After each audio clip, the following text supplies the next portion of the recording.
Welcome to the Kennedy Report. I'm Kennedy Hall. I'm here, special interview with Cam Cote and Jeff Owen. And they are both with the Canadian Council for Bioethical Reform, which is a national pro-life organization pursuing the educational mission of making abortion unthinkable by proactively engaging Canadians on street corners and doorsteps with the truth about abortion. And we'll talk in the video and the podcast here about how the bubble zone laws have made that so difficult and the challenges that you face. Cam Cote is, why don't you wave to the audience, Cam, so we know who you are. Oh. Cam Cote is the Western Outreach Director for the CCBR, overseeing the staff, interns, and volunteer outreach throughout Western Canada, and speaking at local, regional, and national pro-life events. Cam has a degree in biology, and since 2009 has had over 10,000 conversations about abortion through his involvement with CCBR. Goodness gracious, that's a lot of conversations. Cam hosts the Pro-Life Guys podcast, which we're going to link in the description, by the way, so everyone can listen to that, to equip listeners with the tools they need to change minds, save lives, and transform culture. And Jeff, wave to the crowd, Jeff. So there you go. Jeff was recently hired as CCBR's Western Community Outreach Coordinator. The CCBR leadership were encouraged by how Jeff's business skills and his experience teaching at the post-secondary level would facilitate collaboration with community partners and optimize pro-life educational outreach in Western Canada. Jeff is in the midst of fundraising for his Calgary-based position to move from a part-time role with CCBR to full-time staff. So just everyone knows, before we start, we hope that the viewers will take to heart the mission that these gentlemen are on and help fund what they're doing. You got to put your money somewhere. May as well help save the babies. Okay. Welcome, gentlemen. Thank you very much for having us. Good. And Jeff, we got connected to a church friend, did we not? Yeah, so we have big hopes in the traditional Catholic side of things for a certain William Koch, who's off to the seminary now and greener pastures. So we're all pursuing different missions, but we wish Mr. Koch all the best in his endeavors. Yeah, he lucked out. He got sent to the American seminary, so he didn't have to learn French. Yes, he was very happy about that. For now, there's no guarantees that he might not have to learn French at some point, but for now, he's off. Yeah. Well, what's the old expression? It's join the SSPX and see the world. Because one of our priests is American, and now he's in Lévis, Quebec, not speaking French all in his life, and now he's going to teach in the heart of Quebec. So that's just how they do it. There's penances even within the society. So that's right. Okay, so whoever wants to start, why don't you guys tell me all about this CCBR, the Canadian Center for Bioethical Reform, spelled R-E at the end because it's Canadian. It's the Queen's English or the King's English now, we have to say. Yeah. So tell us about this, what you do, and sort of the whole shtick of the CCBR. Yeah, absolutely. And so when a lot of people look at the pro-life movement, they're familiar with the pastoral arm of the pro-life movement, Christ Pregnancy Centers, 40 Days for Life, working with moms who are in challenging pregnancies and trying to help them navigate whatever they're going through, whether they're in bad relationships, bad financial stress, that kind of thing, or people familiar with the legal side of it, trying to make illegal the act of abortion through all stages of pregnancy. Where CCBR fits into it is that we are proactively educational. We are trying to reach people before they end up at the abortion clinic. We're trying to reach people before they get to the ballot box so that politicians can act with courage and a backbone if they're pro-life, and so that if they're not pro-life, they don't get elected, and we get pro-life people in there. And so we go out to high schools, universities, downtown busy areas, and literally just launch into conversations about abortion, which is kind of weird, but it's incredibly fruitful. Really, eh? Yeah. Okay.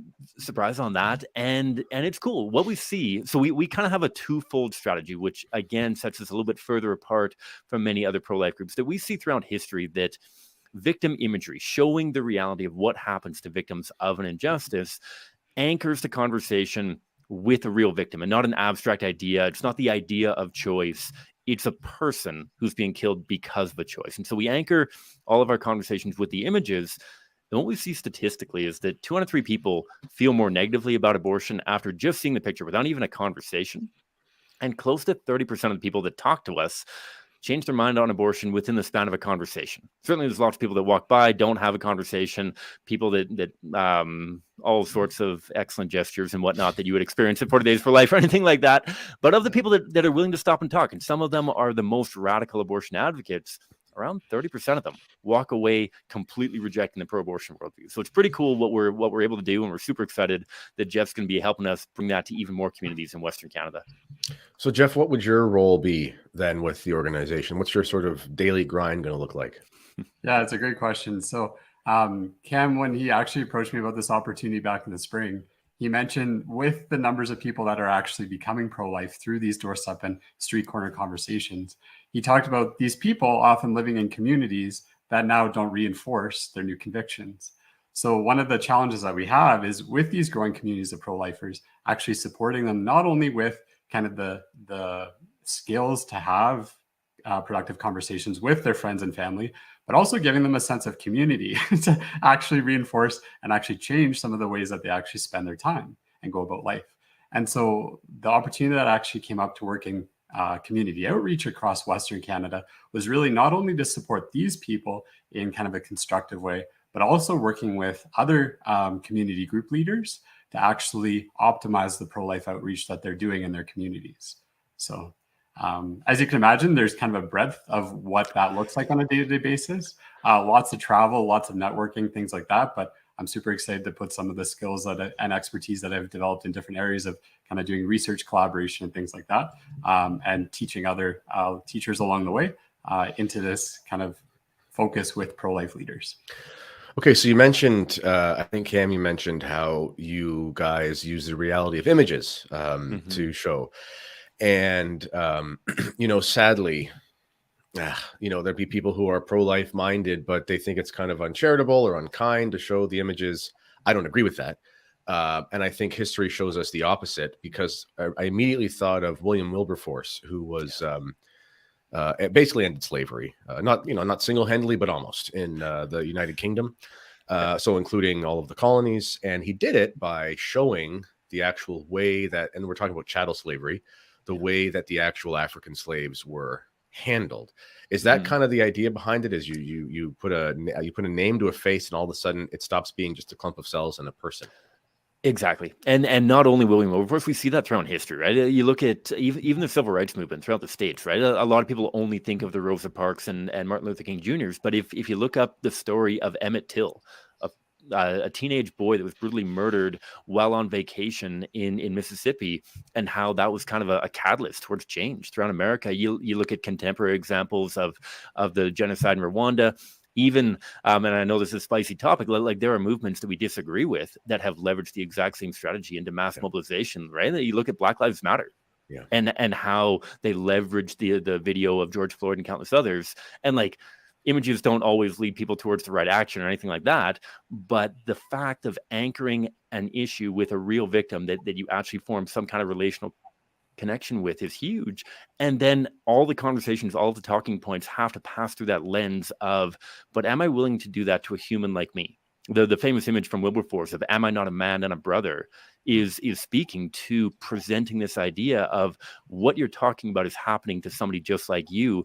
And though we're obviously in a very post-Christian world, the notion of do unto others is still somewhere in the background, somewhere in the haze for a lot of people. And so it's amazing once you show the evidence that this is killing an innocent human, what that can do for the progression of the conversation, and how it's a lot more difficult to defend abortion when you're looking the victim in the eye and having to justify ripping apart a tiny human being in the name of choice.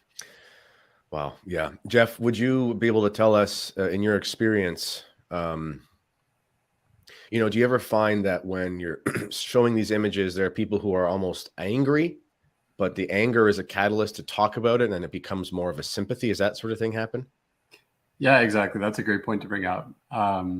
We talk to a lot of people that are actually post-abortive. Most people in our society, with the abortion rate in Canada, means that almost everyone has talked to someone about abortion. They know someone who's gone through abortion. And so for a lot of these people, when they see the images, perhaps for the first time, it's a very personal, very emotional experience. And so part of the way that we actually mitigate that, Cam referred to the stats that we actually have that show that 2/3 of people feel less supportive of abortion, more negatively about abortion after seeing the images.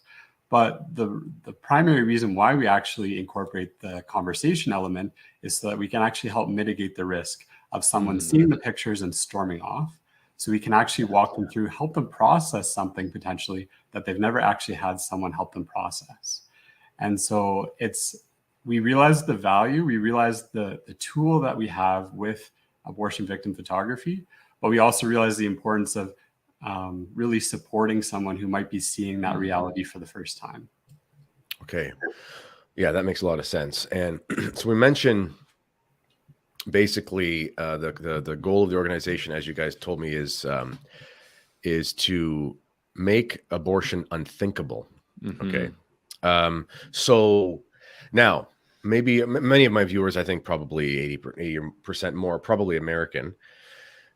Can you guys, one of you, give us the background of the Morgentaler decision and this legal black hole of abortion laws? Because this is very confusing for people. It's hard to explain to non-Canadians how, in a way, there's almost no legal way forward, in a sense, as it stands right now, because there's no law, which is the crazy part. So can you explain the background of the legality of abortion in Canada, culminating with the Morgentaler decision, and then sort of, okay, we've got this legal black hole. Now what's a proactive step we can take? Yeah, absolutely. And it is interesting because especially with the Dobbs decision and the overturning of Roe versus Wade, there's a lot of Canadian folks as well who aren't very well versed in like, what does our Dobbs decision look like? And that's not how it works. And so for background, so in 1969, the Pierre Elliott Trudeau government passed an omnibus bill that buried into it abortion access. That Canada had been no opportunity for abortion, being 100% pro-life up until 1969.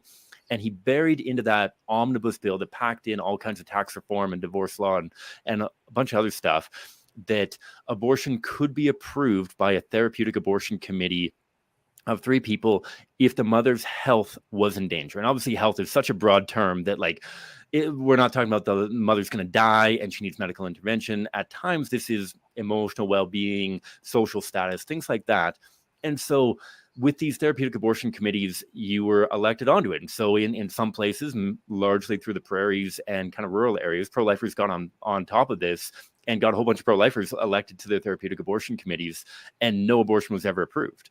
Whereas in places like Montreal, Toronto, others, it was basically a rubber stamp. Everything that got approved, everything that came in got approved.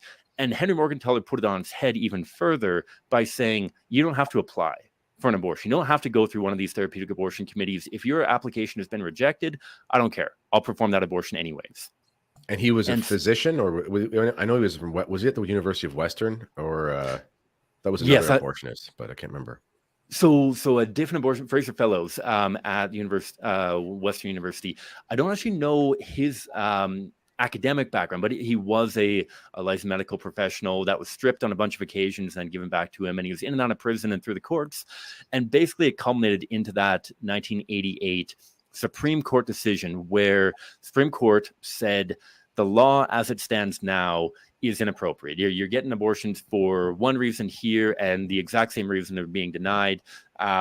This is not a good law. We're going to throw this out and we're going to charge Parliament. And so this is the big part of where it's different than in the States, that this wasn't a judicial decision that abortion is appropriate, but rather the Parliament just needed to craft a more consistent, more appropriate legislation that could be consistently applied. And since then, unfortunately, that hasn't happened. That we haven't had any kind of legislation to the point where, like, you can't even get a sex-selective abortion ban. Kathy Wagenthal, member of Parliament from the Prairies here, tried to put that forward a couple of years ago, and it got absolutely blown out of rejection from so many members of Parliament because even killing a baby girl for the reason that she's a baby girl is allowed in Canada. So that's where it's different, that this is going to take a parliamentary act and not a Supreme Court decision to overturn where things are at right now. And that's why public opinion is so important, right? You don't really lobby a judge per se, but you do lobby politicians and you do change minds. Yeah. So if I remember reading the Morgentaler decision, which was the 1988 decision, that's the year I was born. What a tragic year. Not only was I born, but this happened. But sorry, everybody. But anyway, I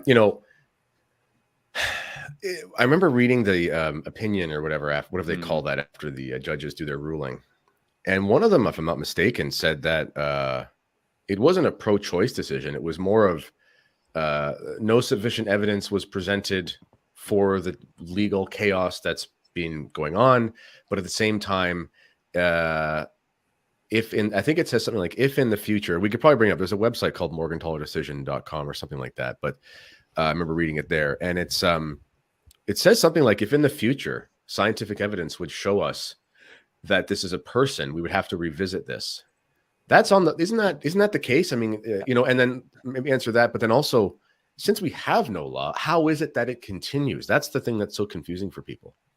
Yeah, so that is the case, and ironic that there was a request for that kind of scientific evidence. And Stephen Woodworth, another Ontario member of Parliament in 2012, brought forward a proposal to evaluate when does human life begin. Let's get a whole bunch of embryologists and biologists to just discuss the question, when does human life begin? And they weren't even allowed to do that, which has, like you mentioned, created a legal void. So there is no legal, it's not that there's a positive law on the books saying that you're allowed to kill a preborn child all the way through pregnancy, but there's also no negative law on the books saying that there's any kind of formal restriction. And so it's left entirely up to the comfort, basically, of the local abortion provider. The abortion provider, the main one in Calgary here, Kensington Clinic, for whatever reason, is uncomfortable performing abortions after 18 weeks. That is a self-imposed guideline on themselves. And you could get a legal abortion that not only is it legal, it's tax funded up until literally the moment that child is born. And if our taxes have to pay for you to go to Quebec to perform a late-term abortion, if that has to go to the States or somewhere else in the world, our taxes are going to cover that cost. And we're literally one of the only countries in the entire world that has no form of legal restriction. Even the wild and bonkers European states that have some form of legal restriction, whether it's 24, 26, 28 weeks gestation, at some point, everybody knows that, okay, we can't pull the wool over their eyes any further. This is a tiny human being. And so we are radical in our stance on abortion, and that changes by people realizing that it's happening, right? Late-term abortions don't happen as frequently as earlier-term abortions, but they're certainly happening. Stats Canada shows that there's hundreds of late-term abortions performed every year in Canada, and that's where we're at. That if your local abortion provider isn't comfortable performing it as late as you are in pregnancy, you simply have to find somebody who is, and they'll perform it for you, which is pretty wild. Now, Jeff, is this because, so basically it's just healthcare, because it's something a doctor is saying that they're okay with you having done, it just happens? Is that kind of how that works? Yeah, more or less. It's interesting. So speaking with other people, there was a lady that we spoke to last week who had actually moved here from the UK. And so it was really interesting having the start of a conversation where she said fairly early on that, you know what, maybe the restrictions that the UK imposed in terms of like not actually enabling women to access late-term abortions, that was kind of a standard. That's where she was comfortable with. And it was later in the conversation when we started to explore difficult circumstances that once we started to get her on board with that, it made it easier for her to actually understand, okay, here's the horror, here's the reality of abortion. But also, did you know that in Canada, it's basically considered that healthcare decision, so that at any point in the pregnancy, this can actually happen. And when she found out that there was no legal restrictions in Canada on abortion, she was dumbfounded. She couldn't believe it. Yeah. Most people don't know. Most people, I remember talking to a family member, and I said, you can go the day before you're to give birth, which thanks be to God, very rarely happens, but you can. And the person thought I was nuts, and there's no way. And he was dumbfounded. Like, he was actually, and this is a regular kind of centrist fella. And it was just like, there's no possible way this is legal in Canada. And I was like, no, it's actually on the books, and they'll pay for you to go to Detroit, if you, or whatever state, if you need to. And he couldn't believe it. So Jeff, how do we get here? We're all Christians here. I have my opinions, but how do we get to because this country is, we have a country that was basically built on, and are you guys in Alberta? Yep. Okay. So you're in a province, literally on your coat of arms are snowshoes for Bishop Galandin, who was, he walked 25 million miles, whatever the number was, 1,000 miles, whatever it was, on the snow. And those aren't just snowshoes. Those are actually the snowshoes of a bishop who basically built Western Canada. So this country is built on the backs of Catholic martyrs. I'm from southwestern Ontario, just, not too far down the road. You can literally go to a summer camp that the Scouts own, and you can go into the woods. And if you're a keen, what do they call them? Not hunter, but you go, the guys who search for things in the woods. Anyway, you can go find old stone altars that the Jesuits used when they were going through Huronia on their canoes. This is a Catholic country historically. So Jeff, how do we go from that to where we are now? It's a great question. I actually, one of our priests, we were putting together a newsletter, and he actually had me look into Father Lacombe and to learn about Father Lacombe and the like incredible impact he had working with the Indigenous communities in Western Canada and actually orienteering and stuff like that. Like, it's incredible, like these heroic lives. And we had a conversation with our staff last week, and we talked about, okay, it's not necessarily that most Canadians today are actively or passionately pro-abortion, but there's this apathy towards actually defending these preborn children. There's an apathy towards actually speaking for the voices that can't actually speak themselves. And so even speaking with people in the past, like I've been involved in quite a few different 40 Days for Life campaigns here in Calgary, and even speaking to people and seeing their initial enthusiasm for getting involved, their bravery for standing out in that 11th hour trying to counsel women, if someone in fact does approach us on that street corner, when we're a little bit removed with our bubble laws that we referenced earlier, to see those people. And then the challenge with something like 40 Days for Life is that we'll never know necessarily the impact of our prayers. Like, we implore the Blessed Mother, especially for those women in need. But the reality is, people don't see the fruits of their labors in that arena. So oftentimes, and when it is, it's a beautiful thing. But so it's a challenge between like really motivating the people that are apathetic towards the cause and really finding ways to inspire and to keep people that are passionate about defending life involved and engaged when they don't necessarily see the fruits of their labors. So I think that together contributes to some of the challenges that we have actually seeing a solid pro-life community in our towns and cities. And Cam, why don't you explain to us what bubble zone laws are? People outside of Canada, I don't know. I mean, do they exist? I think in Ireland they exist now, but only in certain spots. But what is a bubble zone law? So a bubble zone law is generally local bylaws that prohibit pro-life engagement too close to largely abortion facilities because they're worried about people at 40 Days for Life or other witnesses impacting the abortion decision. That they go under the pretense of harassment and hate speech and all this kind of stuff, but they've never once been able to provide any kind of documented footage or experience from somebody who's been harassed. But they're basically just trying to push pro-lifers further and further away so that the idea of navigating challenging pregnancies is out of sight, out of mind. We're going to fix your problem immediately and don't worry about anybody else who says otherwise. That's all that's up. And unfortunately, places like Calgary are trying to go even beyond that. They've put bubble zones around high schools because they don't want us talking to high school students, because for some reason these high school students are mature enough to engage in any number of at times good, at times wildly obnoxious issues, but somehow can't have conversations about abortion. And so they're just trying to prevent pro-lifers from changing people's minds on the issue. I mean, this is the culture war at its front lines when it comes to whether or not the message of life, which is a very down-to-earth message, right? Like, all things considered, this is not something that is complicated to wrap our heads around. We're just saying that you can't kill innocent humans to solve problems. Yeah, there's a lot of problems in our society. You just can't kill people to solve those problems, but they try to put these bubble zones up so that you don't have access to people at critical moments in their life, basically. Yeah, and it makes pro-lifers look fringe because, you drive by, because a lot of them are done in hospitals in Ontario. I believe there are private clinics. I don't know how that works with health insurance, but anyway, mostly it's hospitals. And so in the past, you would have groups, and they wouldn't be on the actual property because, I mean, that's sort of they wouldn't be like in the parking lot because that's sort of a private property rule, I guess. But they would be on the sidewalk directly outside the entrance or beside the parking lot or something like that, or major street corners where there's a major intersection by a hospital.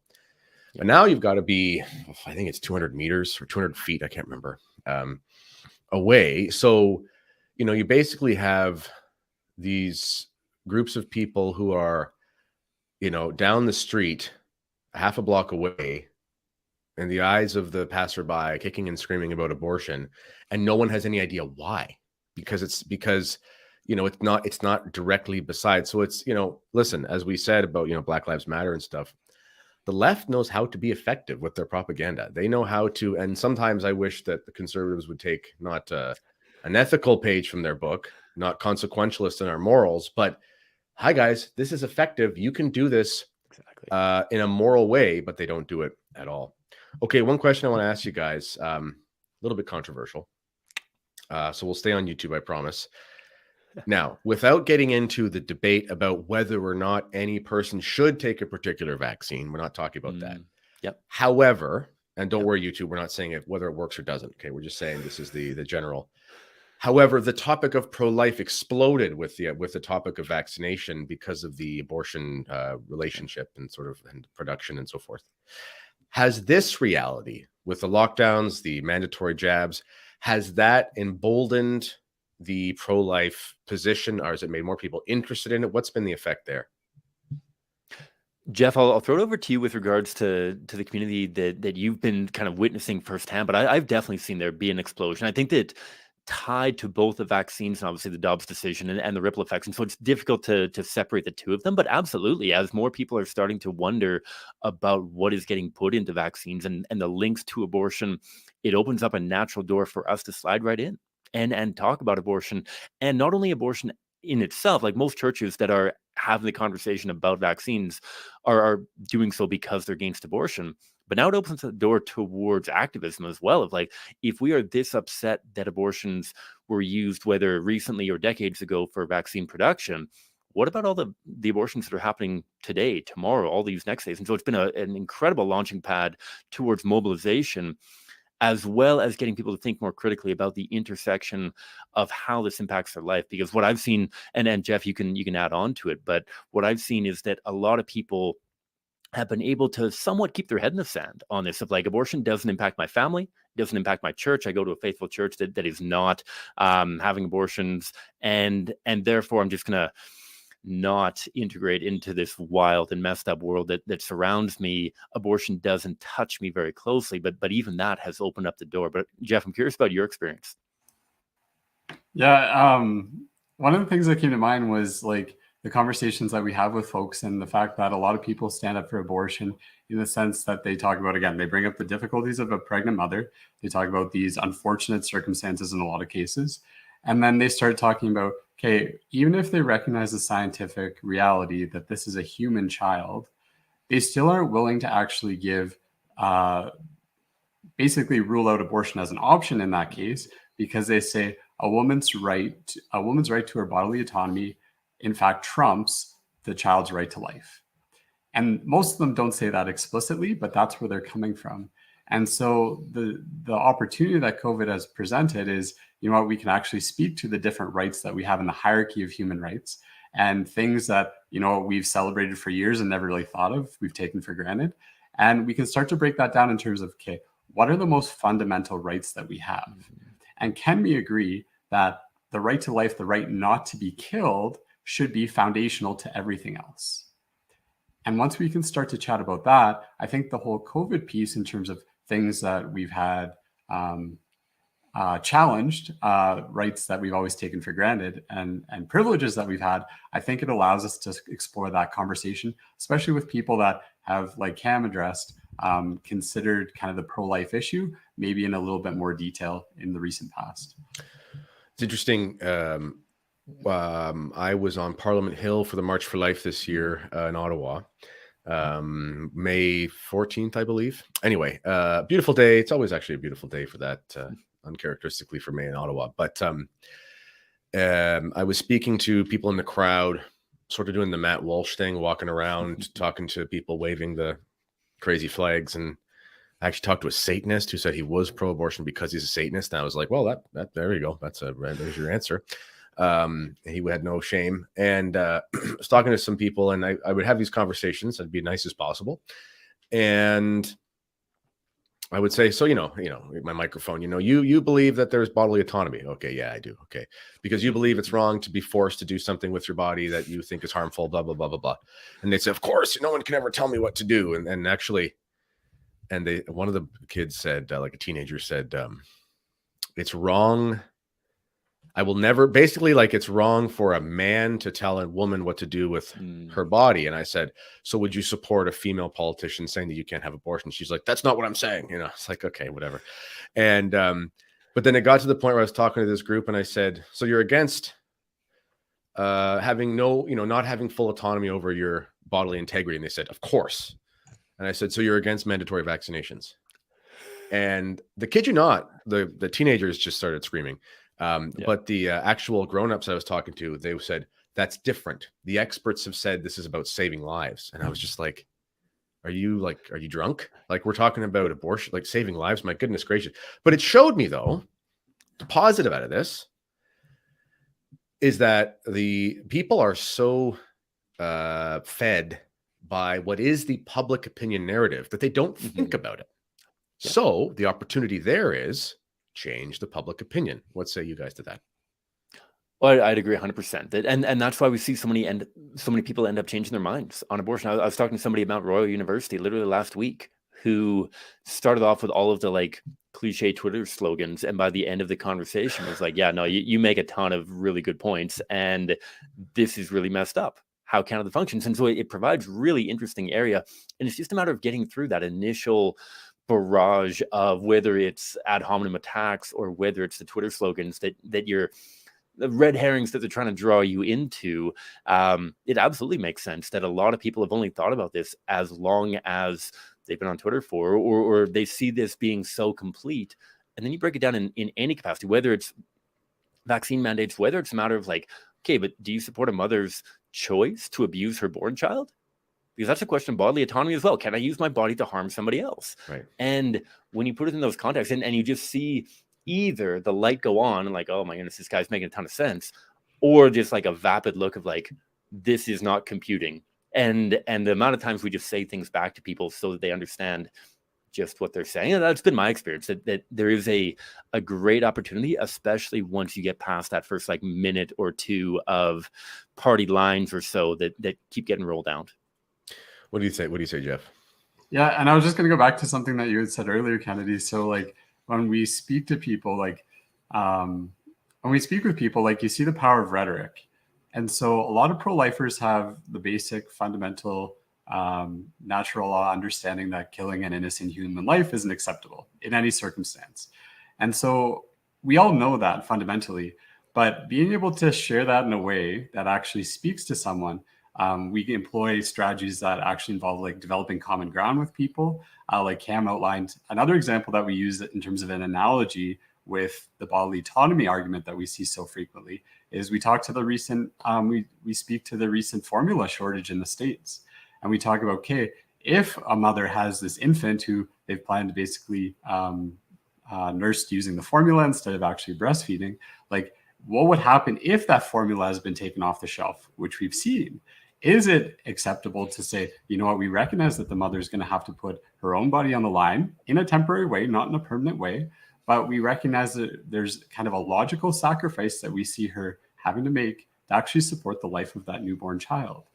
So starting with the analogy, bringing their attention to a born child, having specific and impactful questions to ask, we see the power of that in just regular everyday conversations. I tell you, you pro-lifers are smart. You guys are onto something. I learned from the best, so I'm happy to be where I am today. I got a couple minutes here before I got to jet, fellas. I wish we could talk for longer, but I got a little bit of a time crunch. One thing I'll say is this approach seems really good to me because actually it's funny. I remember someone sent me a sermon by like a Protestant pastor just randomly to look at. He was talking about the whole rhetoric thing. And he said, you know, the worst thing when you're talking to somebody about pro-life stuff is you jump right to eugenics and Adolf Hitler. It's like, you're basically Hitler. It's like, hey, no one's going to listen to you, right? But this way of establishing, this is Socratic. You read Plato's works about Socrates and so forth. This is the same idea. You establish common ground. You get the person to answer questions to you, to watch them put themselves in logical and circular reasoning. And then they go, oh, wow, I guess I really don't know what I'm talking about, you know, which is great. And, you know, again, most Canadians are not radically pro-abortion. I would imagine it's probably less than 10% of people actually, if you were to sit down after having a couple pints and say, really, tell me the truth, they'd probably say, nah, I don't like it very much. You know, I think that's the case. So you do great work. You guys are doing amazing stuff. The fact that you're trads also helps. So be honest here. Don't skirt around the bush. Jeff, how do we support you? What can listeners do to make your dreams a reality here? Yeah, so it's a beautiful opportunity. I know a lot of people that are fundraising say that, but to actually provide an opportunity, I know, to provide an opportunity for people to actually join me in this cause, to actually mobilize people on the ground, to develop these communities, and actually have more pro-life outreach that's actually optimal, that's actually designed to change minds, to save lives. We've developed the means to actually do that. And so the beautiful opportunity that I've had to do is actually the opportunity to join CCBR and start to build a financial team of people that are actually supporting me, whether it's on one-time basis. So I've been able to start this role in a part-time capacity because of the generosity of people through one-time donations. But what I'm really looking to do is have people join on to share what the good and the victories that God is actually enabling through this opportunity, and actually bring them on board through their financial support to make, we talked about earlier, like the fact that, yes, we do have to change common opinion on abortion. We've seen politically how that's very far off from where we are in Canada today. But through our success rate of actually speaking to people on the ground, through a true grassroots movement, we can actually change public opinion in bulk through these strategies. And so what I'd like people to prayerfully consider and consider doing is joining me in this cause, actually financially supporting me. It would be great to have a monthly contribution, whether it's $25, $50, $100, something like that. But it's through the monthly contributions that I'll be able to focus specifically on this community outreach role, and to really have a great impact, I think, in terms of mobilizing people and giving them the tools to change minds and save lives. That's wonderful. And I'll add, people, anything you can give, like don't drink so many pumpkin spice lattes. I mean, they're delicious, but maybe only have 3 a week, sacrifice a couple of days. That's like $18 for 2 of them at the prices now anyway. So that's not too hard to do. How many, Netflix, Amazon Prime, whatever. I mean, you've got a bunch of subscriptions. That's a funny thing. People look at your credit cards, go through and be like, oh yeah, I've been paying $12 a month for this for 7 years and I forgot about it. There are things like that. Be intentional. This is not a prosperity gospel. We're not talking about making money here. We're talking about supporting with our first fruits, which is very biblical, and God will bless the efforts and the contributions of people who make a sacrifice to help protect the innocents, and because that is the Christian thing to do. So I urge everyone, even if you can only give $5 right now, we'll have the link in the description. Just click that link and donate, a couple of pumpkin spice lattes worth of money, and help Jeff and Cam continue their work. Gentlemen, it's been an absolute pleasure. Make sure that you send me the link for the podcast as well. We'll put that in the description. If you do listen to that podcast, make sure you guys give likes and reviews and so forth. It helps to push that. We need more pro-life content, and we need more faithful Catholics out there in the public square. I thank you guys so much for coming on today. Thank you, Kennedy, for having us. It's been a blast. Wonderful. Yeah, thank you very much. And these traditional Catholic circles in Canada are small, so I'm sure we'll see each other at some point in person. You bet. All right, guys. All right, ladies and gentlemen, this has been the Kennedy Report. Like this video, subscribe to this channel after you've donated to the pro-life outreach. If you're feeling generous, click our donation link as well, but only after you donate to this more worthy cause than my YouTube channel. This has been the Kennedy Report. Until next time, God bless.